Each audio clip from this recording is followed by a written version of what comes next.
வணக்கம் friends, welcome back to shining star channel. உலகில் உள்ள அனைத்து உயிர்களுக்கும் உணவு என்பது அடிப்படையான தேவைகளில் ஒன்று.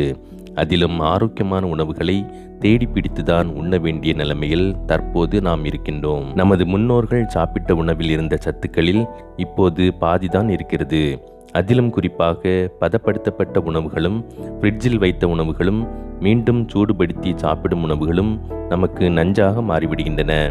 அந்த வகையில் மீண்டும் மீண்டும் சூடுபடுத்தி சாப்பிடக்கூடாத உணவுகளை பற்றி இந்த வீடியோவில் நம்ம பார்க்கலாம். நம் அனைவருக்கும் பிடித்த உணவு என்றால் அதில் பிரியாணி தான் முதலிடத்தில் இருக்கும். ஆதலால் நாம் அனைவரும் செய்யும் மிகப்பெரிய தவறு பிரியாணியை சூடுபடுத்தி சாப்பிடுவது. இப்படி சாப்பிடும்போது நமது உணவு மண்டலம் வெகுவாக பாதிப்படைந்து உடல் நலம் கேள்விக்குறியாக மாறிவிடுகிறது. அதிக ஊட்டச்சத்துக்கள் அடங்கியது என்றால் அதில் கீரை வகைகள் தான் முக்கிய இடத்தை பெறுகின்றன. இருப்பினும் எந்த வகை கீரையாக இருந்தாலும் அதை சூடுபடுத்தி சாப்பிடும்போது ஃபுட் பாய்சனாக மாறிவிடுகிறது. முட்டை உணவு வகைகளில் உடலுக்கு தேவையான புரதம் அதிக அளவில் இருக்கிறது.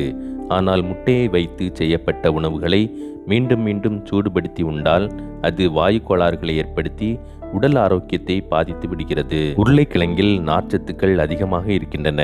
மற்ற காய்கறிகளுடன் ஒப்பிடும்போது கலோரிகள் குறைவாக இருந்தாலும் இவற்றை வேக வைத்து சாப்பிடுவதுதான் சிறந்தது.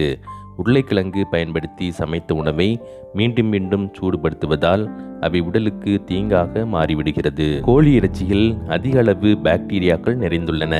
இதை சரியாக சமைக்காமல் சாப்பிட்டால் நமது உடலில் பாக்டீரியாக்கள் சேரும்.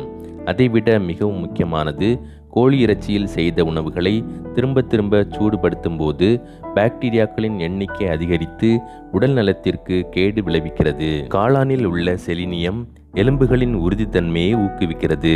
இதில் இரும்பு சத்து அதிகம் இருக்கிறது.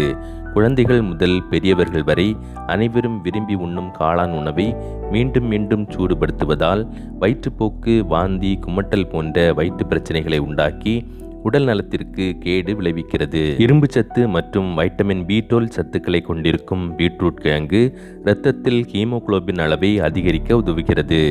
இந்த பீட்ரூட்டை பயன்படுத்தி சமைத்த உணவுகளை மீண்டும் மீண்டும் சூடுபடுத்தி சாப்பிடும் பொழுது அவை விஷமாக மாறிவிடும். பொதுவாக உணவுகளை அவ்வப்போது சமைத்து சாப்பிடுவதுதான் சிறந்தது. தவறும் பட்சத்தில் எக்காரணத்தை முன்னிட்டும் இந்த உணவுகளை சூடுபடுத்தி சாப்பிடுவதை தவிர்த்து விடுவது உடல் நலத்திற்கு மிகவும் நன்மை பயக்கக்கூடியதாக இருக்கும். ஃப்ரெண்ட்ஸ், இந்த வீடியோ உங்களுக்கு பிடிச்சிருந்துன்னா லைக் பண்ணுங்கள், உங்கள் ஃப்ரெண்ட்ஸ் எல்லாருக்கும் ஷேர் பண்ணுங்கள். இந்த வீடியோ பற்றி உங்களுக்கு தெரிஞ்ச விஷயங்களை கமெண்ட்ஸ் பண்ணுங்கள். இதே மாதிரி பயனுள்ள வீடியோஸ் உங்களுக்கு கண்டினியூஸாக கிடைக்கணும்னா நம்ம ஷைனிங் ஸ்டார் சேனலை சப்ஸ்கிரைப் பண்ணுங்கள். பக்கத்தில் இருக்கக்கூடிய பெல் ஐக்கானை ப்ரெஸ் பண்ண மறக்காதீங்க.